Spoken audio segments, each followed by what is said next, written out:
Everyone, good morning. কেমন আছো সকলে? নিশ্চয়ই ভালো আছো। আজ সকালবেলায় একটু চা খেতে ইচ্ছে করছিল, সেই জন্য ঝটপট বানিয়ে ফেললাম। আমি বেসিক্যালি সকালবেলায় চাটা অ্যাভয়েড করি। তারপর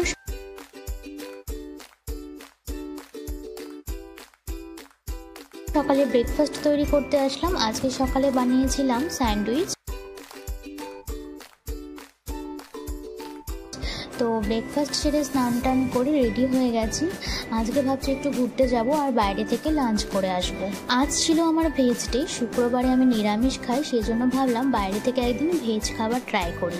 আমরা তো সবসময় বাইরে ঘুরতে গেলে ননভেজই খাই, ভেজ খাবারটা খুব কম খাওয়া হয়, সেই জন্য আজকে ভাবলাম একটু ভেজ ট্রাই করি। তো দেখো এখানে পেট্রোল ভরতে চলে আসলাম। তারপরে আমাদের কিছু গিফট কেনার ছিল, তো সেখানেই চলে এসেছি গিফট কিনতে। আর এখান থেকে দেখো গিফট আমরা কিনেও নিয়েছি।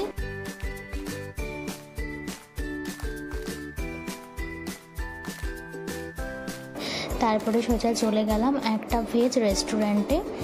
আর এখানে এসে ভেবেছিলাম ধোসা খাবো, তো ধোসা শেষ হয়ে গিয়েছিল। তারপরে আমরা দুটো ভেজ থালি অর্ডার করেছিলাম, আর খেতে অনেক টেস্টি হয়েছিল। আর এখানে অনেক আইটেম ছিল, খাওয়াই যাচ্ছিল না। সব আইটেমগুলো কিন্তু সাউথ ইন্ডিয়ান। তারপর আর কি, খাওয়া দাওয়া সেরে চললাম বাড়ির পথে।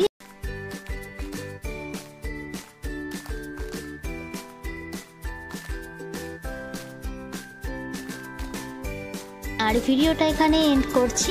কেমন লাগলো অবশ্যই কমেন্টে জানিও, ভালো লাগলে একটা লাইক করে দিও। আর যারা এখনো পর্যন্ত আমার চ্যানেলটিকে সাবস্ক্রাইব করোনি, এক্ষুনি করে দাও।